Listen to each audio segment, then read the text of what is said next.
Ini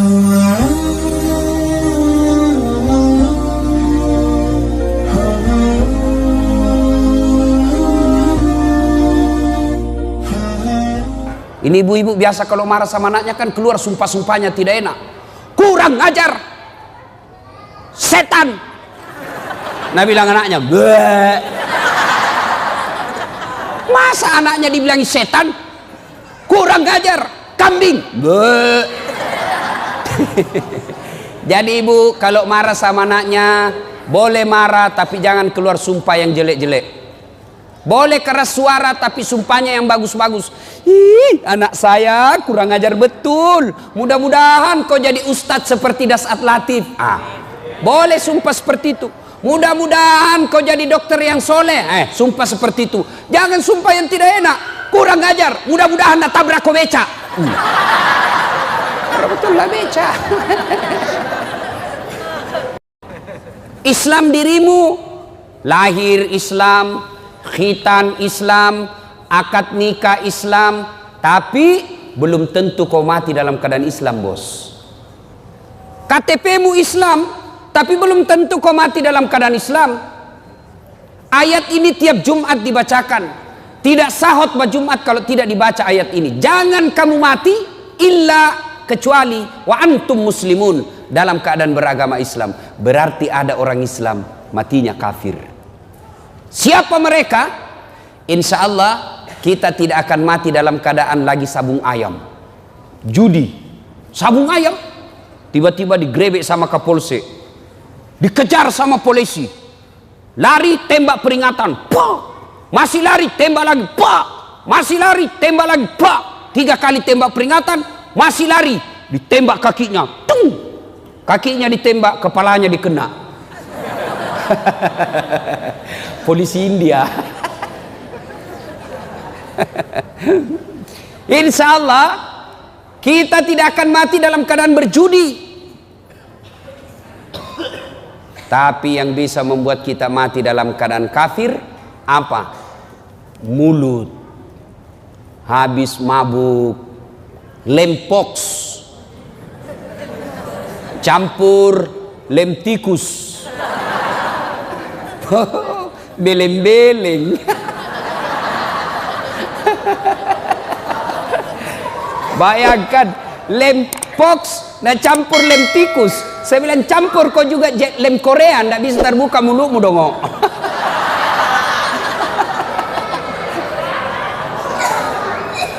Ngelem mabuk. Pas mabuk pak, dia ambil motornya. Bayangkan pak, orang mabuk setengah naik motor, tiang listrik dikira aspal. Pak, mati kafir kau cilaka. Coba, pas tabrakan dia tabrak listrik, pak, dia bangun. Siapa kasih pindah tiang listrik di sini? Bisa pintu tiang listrik dikasih pindah. Insya Allah kita tidak akan mati dalam keadaan berzina. Ada duda di sini? Ada duda di sini? Ada. Dilarang menikah sama anaknya. Akhirnya dia pergi berzina. Umur 60 tahun. Makan obat kuat. Dia makan 2 biji. Pergi cewek usia 25 tahun. Overdosis. Serangan jantung. Mati di atas perut. Inna lillahi wa inna ilaihi. Ini matinya mati dalam keadaan kafir. Insya Allah kita tidak akan mati seperti itu. Tapi yang bisa membuat kita mati, makan barang haram. Contoh, jangan marah, contoh. Ada anak sekolah SMP, buru-buru pergi sekolah, diambil motornya, balap. Ternyata tidak pakai helm. Dia langgar rambu lalu lintas, dikejar sama polisi, sehingga cabut, langsung ditarik kunci mobil motornya. Kamu melanggar, kenapa kau lihat rambu ini? Kau tidak lihat? Saya lihat. Kenapa kau langgar? Saya tidak lihat bapak.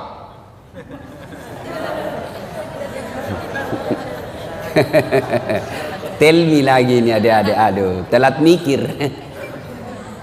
Nah ini 250.000 di sidang. Banda ada uangku pak, atur damai. Nah 50.000. Mana ada uang saya 50.000 pak? Saya cuma punya uang 30.000. Ah sudah tidak ada uangnya, melanggar lagi. Jadi bagaimana? Nah sudah, mari 20.000, kau ambillah 10.000 beli bensin. Diambillah 20.000, dia pergi warung Coto Makassar. Dia makan 2 mangkok Coto 28 ketupat. Kenapa? Ketupatnya gratis. Kekenyangan, keluar, tabrak geng motor, pak, mati kafir. Kenapa? Ada barang sogok dalam perutnya. Auzubillah min dzalik. Nah, itulah sebabnya tiap Jumat kita diikatkan wala tamutunna illa sadaqallahul adzim. Maha benar Allah dengan segala firman-Nya.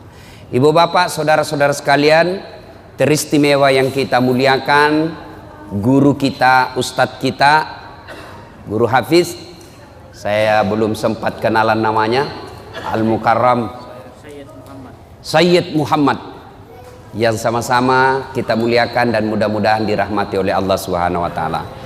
Jangan bandingkan muka saya dengan Sayyid ya, pasti saya tenggelam. Jangan bandingkan hidungnya dengan hidung saya, kalah saya ya.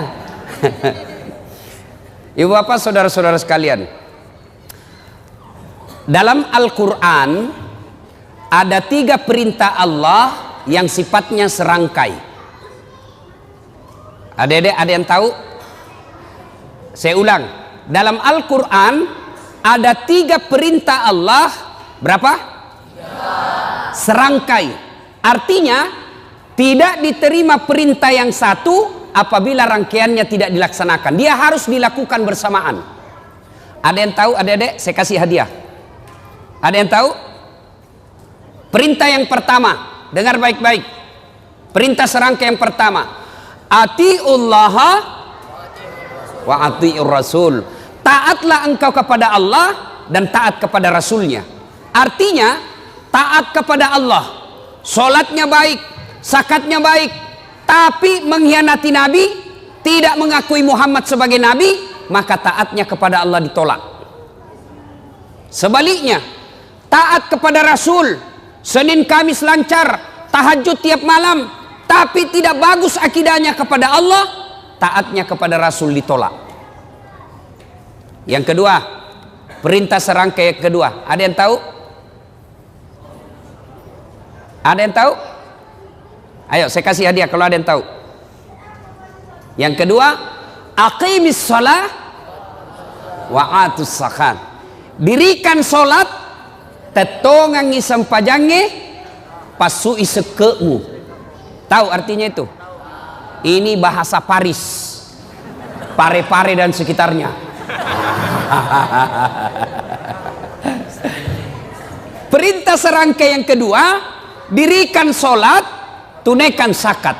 Artinya orang yang mendirikan solat tapi tidak membayar zakat padahal sudah mampu, maka solatnya akan ditolak.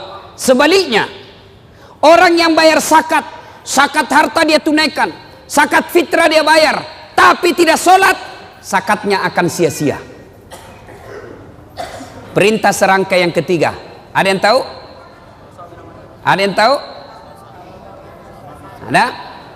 Yang ketiga, anis kurli wali-wali daika. Bersyukurlah engkau kepada Allah, tapi jangan lupa bersyukur kepada kedua orang tuamu. Jadi perintah serangkai ada berapa dek? 3. Ada yang tahu? Ulang? Ada yang bisa ulang? Ada yang tahu? Coba angkat tangan yang bisa. Ayo. Ah ini. Ayo ke sini. Sini. Ayo. Ya. Coba. Ya. Ayo, siapa namanya, Dek? Siapa?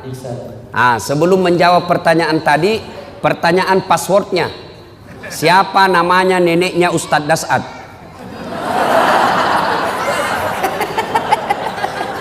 Ayo, siapa? Lain kali kau jawab saja sembarang saja kau sebut, belum tentu ini semua tahu. Oke. Jawaban yang tadi apa itu? Satu. Artinya taat kepada Allah dan taat kepada Rasul. Yang kedua. Artinya menunaikan sholat dan menunaikan zakat. Ketiga. Aniskurli wali walidayk. Artinya bersyukur kepada Allah dan juga bersyukur kepada kedua orang tua. Sudah betul? Betul? Dapat hadiah. Lain-lain itu rasanya. Woi.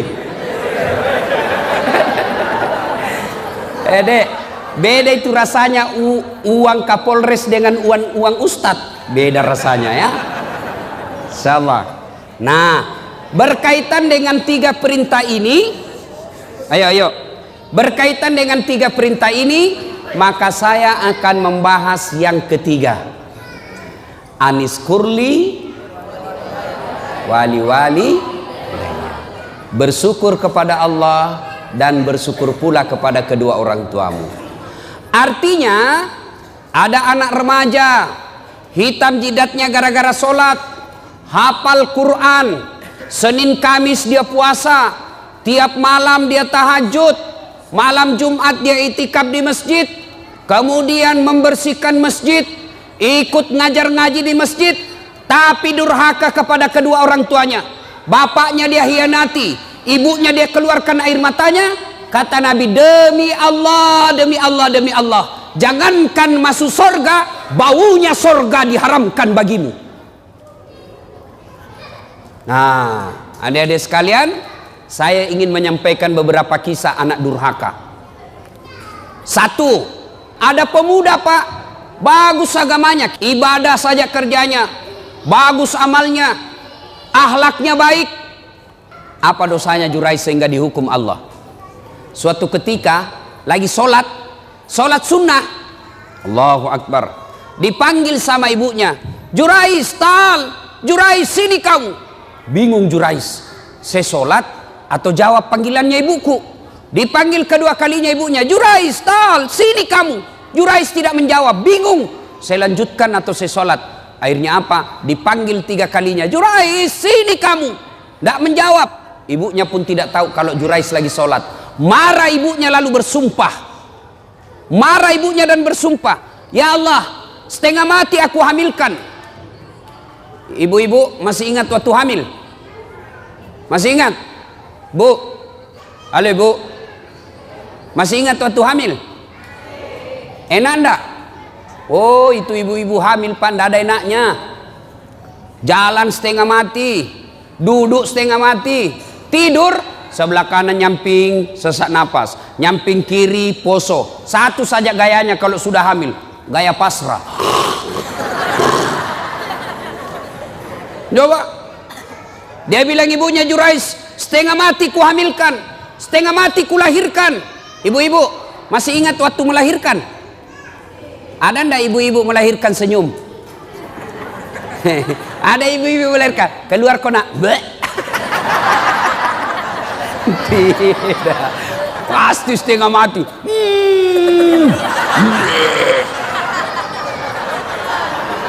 Iya toh. Paling kalau bapak-bapak menderitanya, kapan bapak-bapak menderita? Ngidam. Kalau istrinya ngidam, sampai ada yang tanya sama saya, Ustadz, apa doanya supaya istri berhenti ngidam? Saya bilang, apa ngidamnya istrinya pak? Dia bilang, nanti dia bisa tidur kalau dia lihat saya duduk di atas lemari. Wah, jadi kalau istrinya mau tidur jam 10, setengah 10 sudah naik suaminya di atas lemari. Saya bilang, berhenti kau nak kasih bodoh-bodoh kau itu.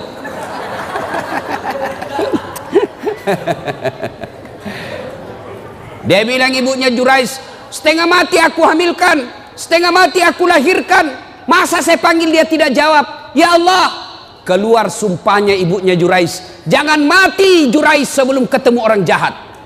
Ibu-ibu, kalau ibu-ibu bersumpah, arasnya Allah bergetar. Maka ibu kalau marah sama anaknya, jangan sembarang sumpah. Ini ibu-ibu biasa kalau marah sama anaknya kan keluar sumpah-sumpahnya tidak enak. Kurang ajar, setan. Nah bilang anaknya, "Bleh." Masa anaknya dibilangi setan? Kurang ajar, kambing. Bleh. Jadi ibu kalau marah sama anaknya boleh marah tapi jangan keluar sumpah yang jelek-jelek. Boleh keras suara tapi sumpahnya yang bagus-bagus. Ih, anak saya kurang ajar betul. Mudah-mudahan kau jadi ustadz seperti Dasat Latif. Boleh sumpah seperti itu. Mudah-mudahan kau jadi dokter yang soleh. Sumpah seperti itu. Jangan sumpah yang tidak enak. Kurang ajar. Mudah-mudahan nak tabrak kau beca. Betul lah beca. Saudara yang saya hormati, pendengar di Facebook saya berada di Masjid At-Taubah Kota Batam. Ini ada santri di sini penghafal Quran, kurang lebih 150 orang. Mudah-mudahan santri-santri ini menjadi pemimpin bangsa Indonesia, supaya bangsa Indonesia bersih dari koruptor, bersih dari pembohong. Masih mau kok? Nah, akhirnya ibunya Jurais bersumpah, "Ya Allah, jangan mati Jurais ketemu orang jahat." Arasnya Allah bergetar, dikabulkan. Akhirnya apa? Jurais difitnah. Ringkas kisah, lahir anak ini. Begitu lahir, masih merah, masih orok, dipencet pusatnya sama Jurais. "Ya fulan, anak, ngomong kau, siapa bapakmu? Demi Allah, siapa bapakmu?" Dengan izin Allah ngomong ini bayi. Apa dia bilang? "Bapakku bukan Jurais, bapakku pengembala kambing di tetangga desa."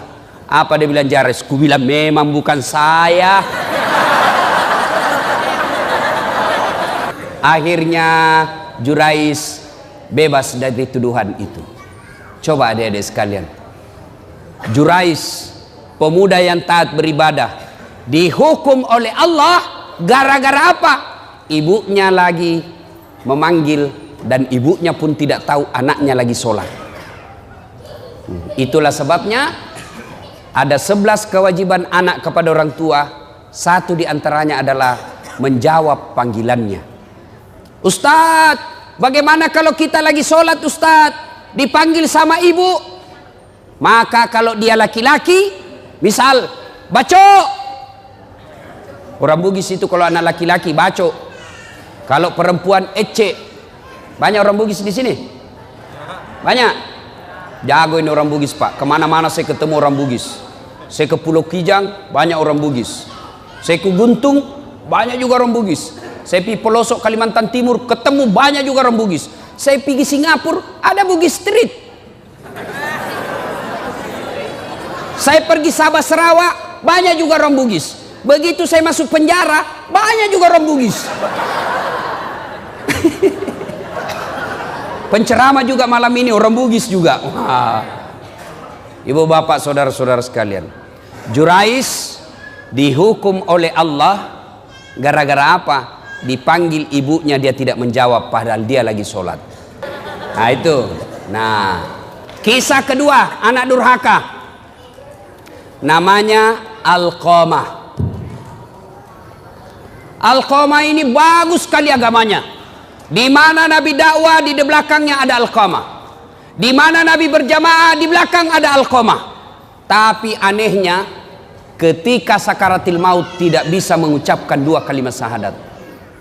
Sakaratil maut dibimbing oleh Bilal, "La ilaha illallah." Alqamah coba bilang, la, tidak ada.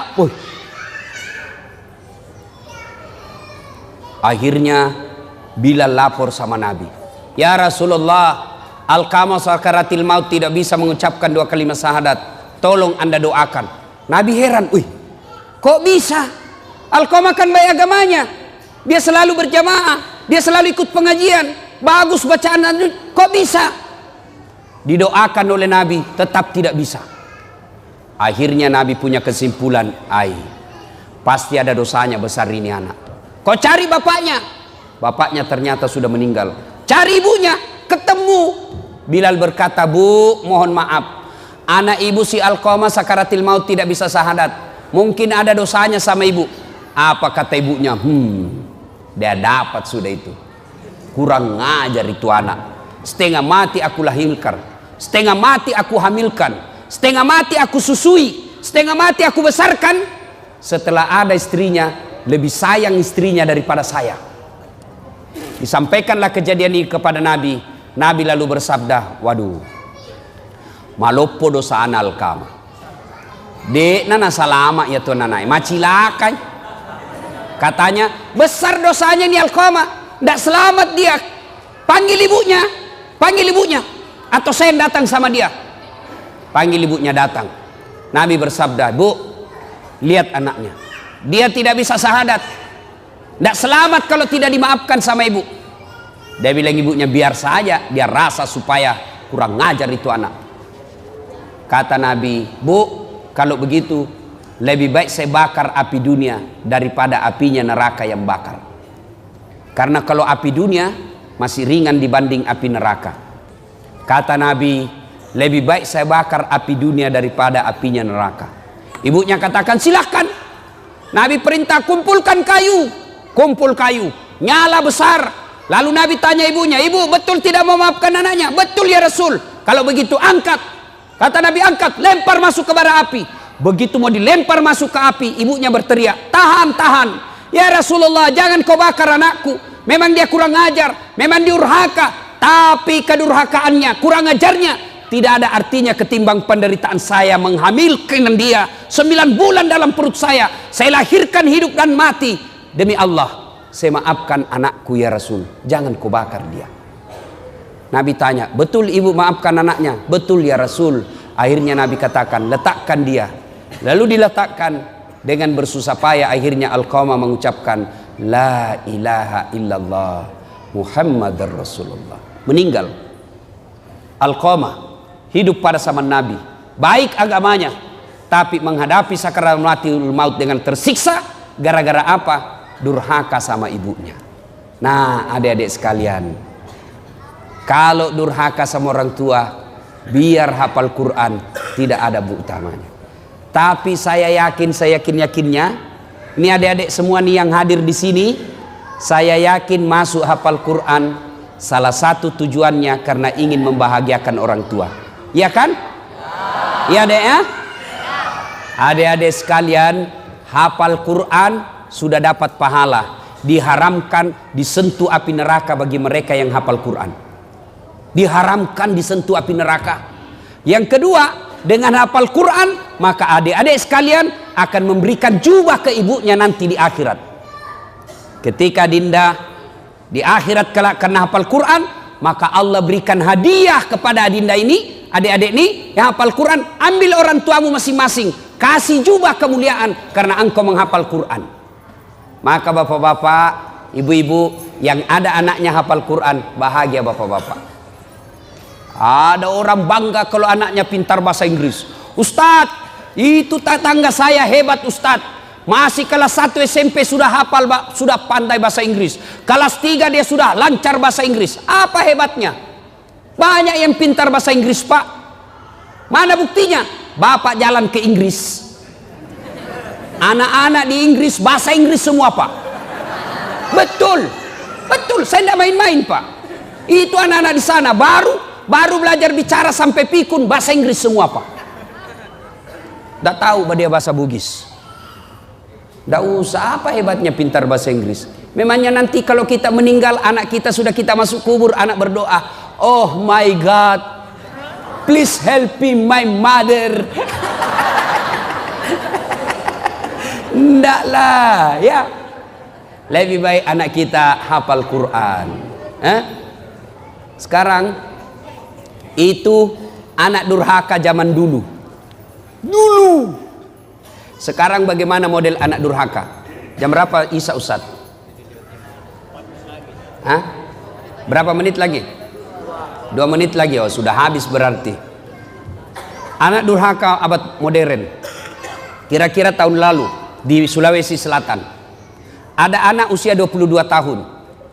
lepas dari di apa itu opname, karena dia penyakit diabetes, masuk di opname, keluar opname, besoknya langsung mau pergi naik motor, dilarang sama ibunya. Nah, kau baru keluar dari rumah sakit makan ongkos, kalau kau keluar sakit lagi kamu, jangan kau keluar nak, saya mau keluar, dilarang sama ibunya. Marah ini anak, dia tempeleng ibunya, ditempeleng ibunya, dilihat sama bapaknya, kurang ajar ini anak, mamanya ditempeleng. Datang bapaknya, dia pukul, melawan ini anak. Bapaknya usia 60 tahun, ini anak usia 22 tahun. Duel berkelahi. Jatuh bapaknya, pingsan, dia seret masuk ke gudang, dia cungkil dua belah mata bapaknya. Meninggal bapaknya, Pak. Meninggal bapaknya. Tangkap sama polisi. Beberapa hari kemudian, meninggal juga ini anak, tidak ada yang mau sholati. Sempat ribut di medsos di Sulawesi Selatan. Anak durhaka zaman sekarang. Apalagi anak durhaka. Saya mau pergi ceramah di Sulawesi Selatan, mau pergi takziah. Tiba-tiba ada ibu-ibu menangis, "Ustadz, tolong datang ke rumah saya, Ustadz." Nangis, "Ustadz, tolong bantu saya." "Kenapa ibu?" "Tenangkan ibu, tarik nafas." "Tenang ibu, meninggal suamiku, Ustadz. Tolong datang ke rumah, saya tidak tahu urus bagaimana cara." Saya bilang, "Bagaimana? Mana semua anak-anaknya?" "Anakku sibuk semua, Ustadz." Saya datanglah ke rumah itu. Begitu saya datang di rumahnya, saya bilang, "Bu, mana nomor teleponnya anaknya?"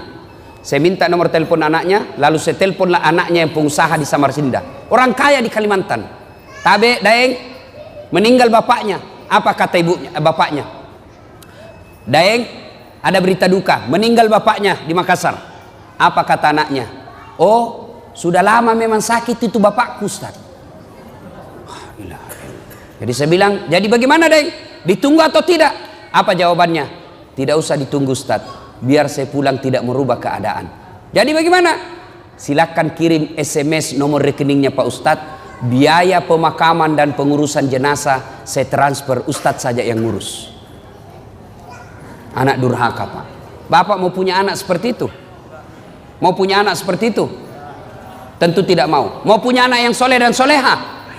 Mau punya anak yang soleh dan soleha? Masukkan ke pondok anak kita. Coba kalau anak kita di pondok, Pak. Coba anak kita di pondok, sholat 5 waktunya berjamaah, makannya jelas halal, ucapan-ucapannya jelas tidak pernah bicara kotor, jelas dia tidak akan tersentuh oleh yang bukan muhrimnya, makanannya bagus, meskipun barangkali tempe, meskipun ala kadarnya, tapi halal. Tapi kalau anak kita di luar, mungkin di rumah makanannya ayam, tapi kalau dia keluar rumah, apa yang dimakan? Narkoba, lem pox, lem Korea. Ibu bapak saudara-saudara sekalian, banyak hal yang ingin kita sampaikan, tapi waktu Isya yang telah sampai. Insyaallah lain waktu dan kesempatan kita lanjutkan. Adik-adik sekalian, inilah tausiah kita, mudah-mudahan ada manfaat. Kalau ada yang masih mau menyimak ceramahnya Pak Ustadz, ibu-ibu, adik-adik, bapak-bapak, silakan simak ceramah saya di YouTube. Tulis saja nama saya, Das'ad Latif, Das'ad Latif. Keluar itu ceramah saya yang ratusan. Sudah klik satu, sudah keluar ceramah, jangan lupa kasih tanda begini. Jangan begini ya, jangan begini. Jangan begini. Kalau ada orang ustadz dia kasih begini, dia cari kau nanti malaikat. Kenapa kasih begini Ustadz Dasar? Ya. Atau kalau mau yang lebih bagus, kasih subscribe. Wah. Itu di YouTube. Atau follow Ustadz Das'ad di Instagram. Nama Instagramnya Das'ad Latif 1212. Das'ad Latif 1212. Like and share. Demikian, mudah-mudahan ada manfaat. Insya Allah lain waktu dan kesempatan kita akan lanjutkan. Terima kasih jamaah dan pemirsa saya di Facebook. Mudah-mudahan kehadiran Anda di tempat ini, melihat ceramah saya, manfaat, dan insya Allah mampu diamalkan dalam kehidupan sehari-hari. Demikian, lebih dan kurangnya mohon dimaafkan. Nun wal kalam misturun, billahi fisabilil haq. Assalamualaikum warahmatullahi wabarakatuh.